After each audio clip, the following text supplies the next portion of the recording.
अस्सलाम वालेकुम स्टूडेंट्स, कैसे हैं आप सब लोग। उम्मीद है अल्लाह के करम से ठीक होंगे इंशाल्लाह। आइए सबक का आगाज करते हैं। आप सब किताबें खोल लें, पेज नंबर 50। बच्चों, कल हमने चैप्टर ईमानदारी स्टार्ट किया था और उसमें हमने ईमानदारी का मफहूम और उसका दायरा कार पढ़ लिया था। आज हम अगला टॉपिक पढ़ेंगे, आप सल्लल्लाहु अलैहि वसल्लम की ईमानदारी।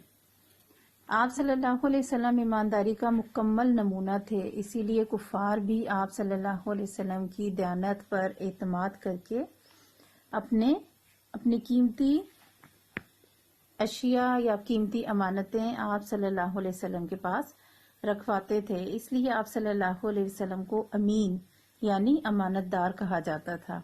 इतना ज्यादा आप सल्लल्लाहु अलैहि वसल्लम पर भरोसा करते थे, एतमाद करते थे कि जो काफिर लोग थे वो भी अपनी चीजें, अपनी कीमती अशिया जो है वो हुजूर सल्लल्लाहु अलैहि वसल्लम के पास अमानत के तौर पर रखवाते थे। और पूरे अरब में हुजूर सल्लल्लाहु अलैहि वसल्लम अमीन के नाम से मशहूर थे, यानी अमानतदार, यानी चीजों को महफूज करके अपने पास रखने वाले और उसी तरह सही हालत में उनकी चीजें लोगों को वापस कर देने वाले, उसमें बिल्कुल भी खयानत नहीं करते थे किसी भी चीज में। आप सल्लल्लाहु अलैहि वसल्लम ने लोगों को उनकी अमानतें वैसे ही वापस लौटाने के बाद कभी लोगों पर एहसान भी नहीं जताया, यानी उनकी चीज अगर रखते थे उसकी हिफाजत करते थे और जब वापस कर देते थे तो कभी उनको इस चीज का एहसान भी नहीं जताया कि उन्होंने आप सल्लल्लाहु अलैहि वसल्लम ने उनकी चीजों की हिफाजत की है। काम करके एहसान जताने से वो नेकी जाया हो जाती है। आप सल्लल्लाहु अलैहि वसल्लम फरमाते थे कि काम करके एहसान जताने से वो नेकी जाया हो जाती है। आप सल्लल्लाहु अलैहि वसल्लम को अल्लाह ताला ने जब मक्का से मदीना की तरफ हिजरत करने का हुक्म दिया, उस वक्त आप सल्लल्लाहु अलैहि वसल्लम के पास बहुत से लोगों की अमानतें रखी हुई थी। आप सल्लल्लाहु अलैहि वसल्लम हजरत अली रज़ियल्लाहु ताला अन्हो से कहा था कि ये तमाम अमानतें लोगों को देकर मदीना हिजरत कर लेना। उस वक्त भी जब कुफार ने आप सल्लल्लाहु अलैहि वसल्लम को नुकसान पहुंचाने का और नाउजुबिल्लाह शहीद करने का इरादा कर लिया था और घेराव कर लिया था आप सल्लल्लाहु अलैहि वसल्लम के घर का, तब भी आप सल्लल्लाहु अलैहि वसल्लम को फिक्र थी कि वो उनके पास लोगों की अमानतें हैं और उन्हें वापस करना है।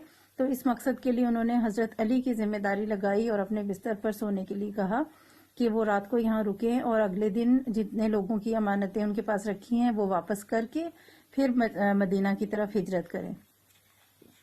ताजिर का वाकया ईमानदारी के हवाले से, एक बार आप सल्लल्लाहु अलैहि वसल्लम गल्ला बेचने वाले एक ताजिर के पास से गुजरे। गल्ला कहते हैं अनाज को। अनाज मतलब जैसे गंदुम होती है, जौ, मकई, इस तरह की चीजें जो है अनाज कहलाती हैं। अनाज बेचने वाला एक ताजिर था, उसके पास से गुजरे। आप सल्लल्लाहु अलैहि वसल्लम ने अपना हाथ गले के ढेर के अंदर डाला। अंदर का गला पानी से भीगा हुआ था। आप सल्लल्लाहु अलैहि वसल्लम ने पूछा, ये क्या? उसने कहा, ये बारिश से भीग गया था। आप सल्लल्लाहु अलैहि वसल्लम ने फरमाया, फिर गीला गला ऊपर और सूखा गला नीचे क्यों नहीं रखा? यानी गीले जो अगर अनाज भीग गया है, गीला हो गया है, तो उसको ऊपर रखना चाहिए था और जो सूखा हुआ गला है, सूखा हुआ अनाज है, उसको नीचे करना चाहिए था। उसकी वजह क्या थी? ताकि लोग अगर खरीदना चाहते गला तो वो पहले देख लेते कि गला गीला है या नहीं। अगर उनकी मर्जी होती तो वो खरीदते और अगर उनकी मर्जी हो तो वो ना खरीदें। लेकिन इस तरह से गीला जो गला था, गीला अनाज था, वो नीचे है और ऊपर सूखा सूखा है, तो लोगों को पता ही नहीं चलेगा कि गला जो है, अनाज जो है वो गीला है, खराब है, और इस तरह वो जो है वो गीला अनाज जो है खरीद कर ले जाएंगे और ये एक तरह से धोखा देने की बात है। तो आप सल्लल्लाहु अलैहि वसल्लम ने फरमाया कि अगर गला गीला था तो गीले अनाज को ऊपर रखना चाहिए था, गले को, और सूखे को नीचे रखना चाहिए था।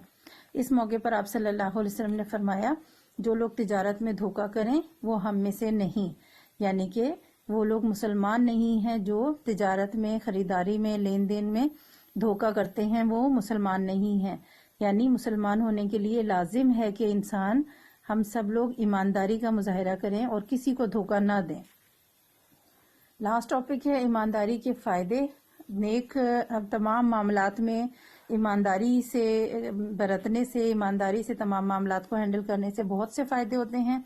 ईमानदारी के बहुत फायदे हैं। ईमानदार शख्स दुनिया और आखिरत में कामयाब होता है। ईमानदार पर दोस्त और दुश्मन सब एतबार करते हैं। اور اس شخص کا سب احترام کرتے ہیں اور ہر معاملے میں اس سے مشورہ کرتے ہیں۔ ایماندار شخص کا کاروبار بہت ترقی کرتا ہے اور اس کا دل ہمیشہ مطمئن رہتا ہے، اور ایسے شخص کو کبھی کسی معاملے میں پریشانی کا سامنا نہیں کرنا پڑتا۔ ایماندار شخص اللہ تعالیٰ کی خوشنودی حاصل کر لیتا ہے۔ یہ تمام فائدے ہیں ایمانداری کے۔ ہر شخص جو ہے ایماندار ہوتا ہے وہ دنیا میں بھی کامیاب ہوتا ہے اور آخرت میں بھی اسے کامیابی ملتی ہے، اس کی ایمانداری کے سبب اجر و ثواب ملتا ہے۔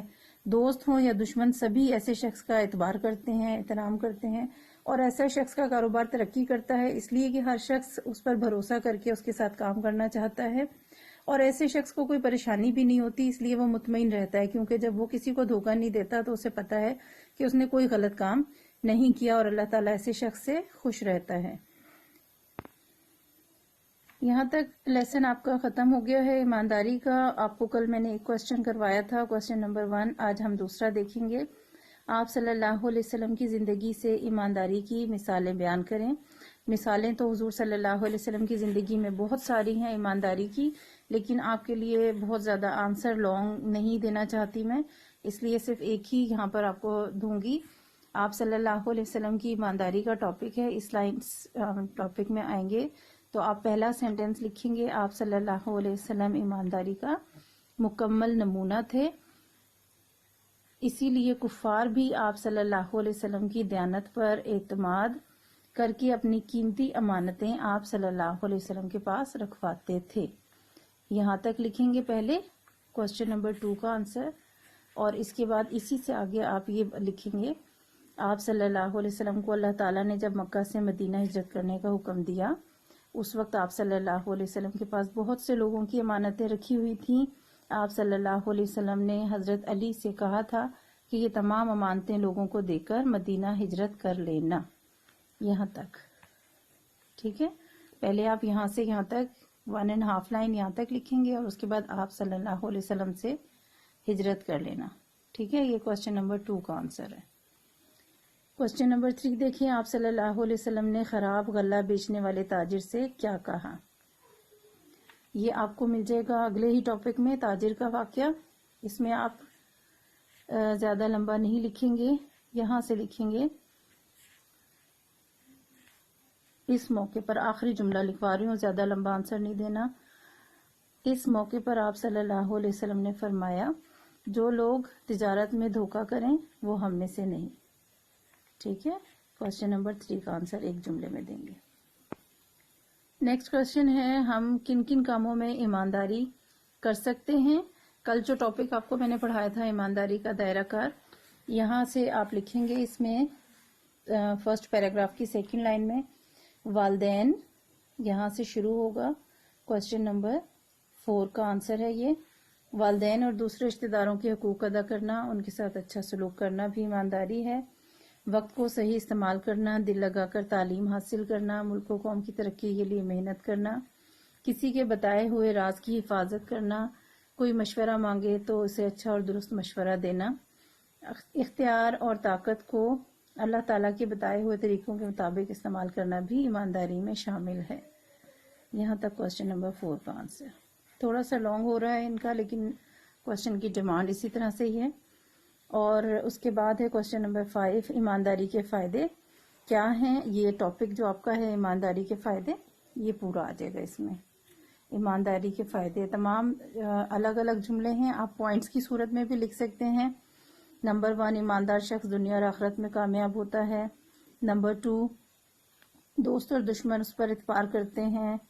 نمبر 3، اس شخص کا سب احترام کرتے ہیں۔ اس طرح پوائنٹس کی صورت میں آپ تمام جملے لکھ سکتے ہیں، یا پھر اسی طرح پیراگراف کی صورت میں لکھیں۔